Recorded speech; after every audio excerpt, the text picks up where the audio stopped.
Okay. So let's talk about Joseph's bones because Joseph's bones were, and so were Jacob's. Jacob's and Joseph's bones, according to the scriptures, were carried back to Israel after the Israelites left Egypt, and this is from uh, Acts 7:15 to 16. It says, "So Jacob went down into Egypt and died, he and our fathers, and were carried over into Shechem and laid in a sepulchre that Abraham bought for a sum of money from the sons of Emor, the father of Shechem." And that's again Acts 7:15 to 16. Then Joshua 24:32, it says, "And the bones of Joseph, which the children of Israel brought up out of Egypt, they buried in Shechem, in a parcel of ground which Jacob bought of the sons of Hamor, the father of Shechem, for 100 pieces of silver." Okay, so these are two cases where in Scripture we see that the bones were carried back to Israel, to Shechem, the land of Abraham.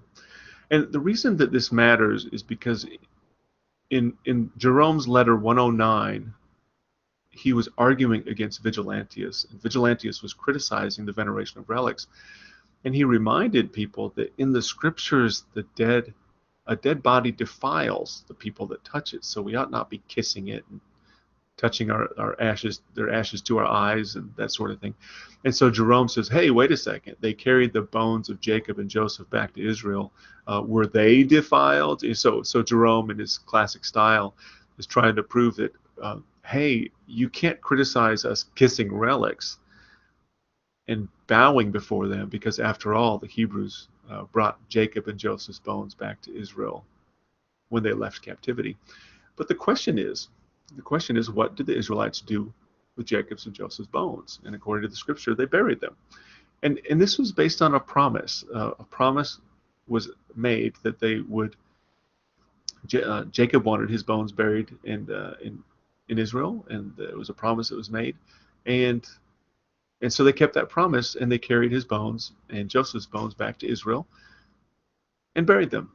So they didn't burn candles, they didn't burn incense or kneel before them or kiss them.